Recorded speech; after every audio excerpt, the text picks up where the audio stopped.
We always hear about the most popular and favorite inks, but what are some of the not well-known or understated inks, in your opinion? And then second follow-up question, also, what are the top 5 least popular inks from your store?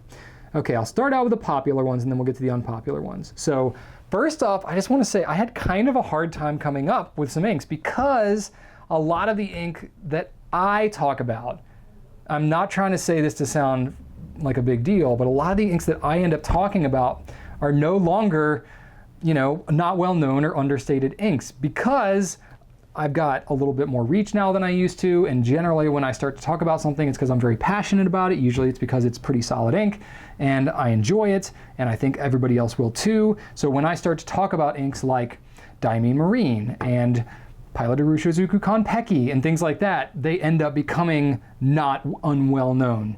Is that not unknown? Known. They become known. I guess that's the better way to say it. By the way, my 6-year-old son freaking loves it when I make up sentences with like 19 double negatives in there. So I'm like, maybe we shouldn't ungo to the not store to not keep from buying something. He just loves that. So if you have a 5 or 6-year-old, they'll probably love that and want you to do that constantly, but they think it's hilarious. Anyway, little tangent there. So I had a hard time coming up with some of the inks that I really enjoy that I don't talk about quite as much. I came up with a few of them, and then I actually went around and asked a bunch of my team because everybody's got a very personal kind of thing. So I asked everybody and they all had kind of a different perspective. So I thought that was cool. So I'm gonna share a lot from my team too. So there are 3 that I came up with. One of them is one that I used to talk about a lot, haven't talked about it in a long time. Herbin Poussiere de Lune. It's a dusty purple. It's kind of a subdued purple. So it's not a punchy, vibrant color. It's more of a subtle color. That really good shading on that ink. And if it's very wet, very smooth flowing, easy to clean. A lot of the Herbin inks, with the exception of the 1670s, which are kind of in their own camp, but a lot of the conventional Herbin inks are just so easy maintenance and shade really nicely. They tend to be less vibrant in color, so they don't get talked about as much as the vibrant Noodlers and Diamine and some of these shimmering things and stuff like that. But they're a solid brand. They've been around for 6 years now, I think. Yeah, crazy, right? That company's been around that long. But anyway, Poussiere de Lune is a great color, and also Herbin Lie de Tay.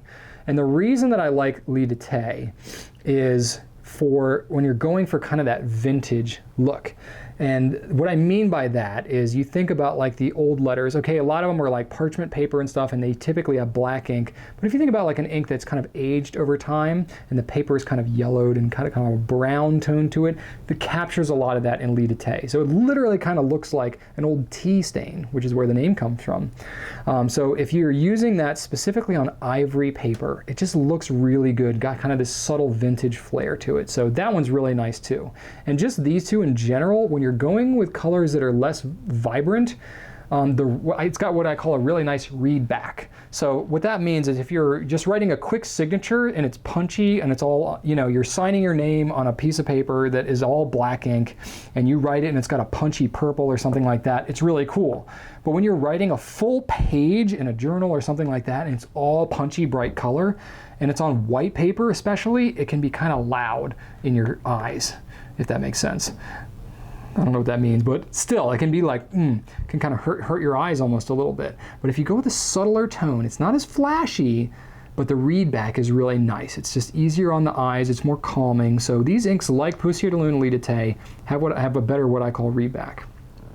The other one, which I do have talked about a little bit, but I'll throw it in there, is Lamy Turquoise. I think it's the best Lamy ink, except for perhaps the dark lilac ink that I am expecting to come with the release of the pen, maybe shortly after. I have high hopes for that ink, but I have not seen it yet. But all of their regular offering, Lamy Turquoise is my favorite of the Lamy inks. Really nice shading, smooth flowing. I just really like that ink a lot. It's a nice bluish turquoise. Diamine Marine is my favorite in terms of a green turquoise, but the Lamy Turquoise is a nice blue turquoise. Some of the other team members that I asked, Jenni, our videographer here, is a big fan of Noodler's Squeateague. So kind of a nice greenish blue color, very cool. Drew said that he loves Noodler's Nightshade. Nightshade is this nice dark kind of purple color, really cool. Atramentis Jane Austen is Jessica's favorite from our customer care team. It's a green. Atramentis Sapphire Blue from Kelsey. She's on customer care as well, enjoys that blue. Noodler's Kiowa Pecan was fervently Ross's favorite. I mean, I'm not joking. He was like hard pressing me on that ink, just continually brought that up as one of his favorites. A partially bulletproof Noodler's Brown. Rohrer and Klingner Verdigris is Zippy's favorite. She actually had chosen a different ink, and then as soon as Rohrer and Klingner was mentioned, she was like, oh, Verdigris, that's my favorite. Forget that other one I said. And I literally did. I forgot the other one she said, so that's what I put. Atramentis Aubergine was Susan's favorite. Actually, she said Alexander Hamilton, but the Aubergine is the same color. So either one of those you could go with. Anna from customer care said Pilot Iroshizuku Murasaki Shikibu, a nice subtle purple color. And then Madigan from our media team said Monteverde Green, or actually she said all the Monteverdes, but I kind of pinned her down to say one of her favorites. The green was the first she'd use, and she's just a big fan of the Monteverdes. So lots of inks there, but you know, not a lot of these. Some of these inks get talked about a little bit, but these were like all of their favorites that, and again, I stuck a lot with like customer care and media. A lot of our team has other favorites too, but those are the ones who are like interacting a lot with you all, so they would know kind of what's less popular. So that's why I went with those. Second part of your question here, Bruce, was what are the top 5 least popular inks from our store? So I didn't literally go and pull all the exact numbers and stuff like that. Part of the reason I didn't do that is because we have recently been getting smarter about our inventory. We used to be pretty fervent about we're going to carry every ink possible, always and forever. We're getting a little bit more away from that because I'm not joking. We had some inks, and we have 35 people in our company now. And so, you know, we sell a fair amount of ink to support all our team.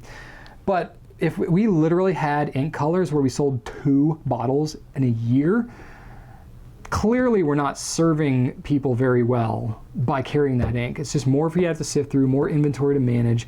You know, not that many people want it or care about it. It just clutters up the site. So we have been clearing out some of the worst sellers. So you're asking me this is a very point in time question. So I'm gonna go less of, you know, these exact SKUs, so to speak, from a, you know, inventory standpoint, and just go with like in generalities, okay? So, because usually the way it works is, you know, with 540 ink colors, or it changes a lot, but whatever range that we have right now, we usually end up having kind of a bottom chunk, and it's like, you may have a bottle here and there that's more or less, but there's kind of like categories of inks that don't do as well. In general, I would say there are a few brands that just aren't that popular. Stipula is not very popular, except for Moss Green actually does pretty okay because it's a more unique color, but the rest of them don't really do great. Pelikan, like Brilliant Red, Brilliant Brown, don't really do that phenomenal. Platinum Red, just the normal Platinum Red is a very like, just in general, reds that are very like pink in color don't do great. You know, they're not red, but they're not pink, and there's a lot of those out there. They don't tend to typically do that great. A lot of the highlighter inks don't do phenomenal. They do well enough, and they're interesting, so we carry them, but they don't fly off the shelf, with the exception of like maybe just a couple. Delta ink has been pretty expensive, and like Delta Yellow typically was like our go-to. Like, I don't know that we ever sold a bottle of that ink, honestly, until we cleared it out. So that we've basically dropped the whole brand. And then just most yellow inks in general, like the bright yellow inks, don't really do great. Jeroboam Bouton d'Or and like those types of bright yellows, because you can't really see them when they're on the paper, don't do that great. So there you go.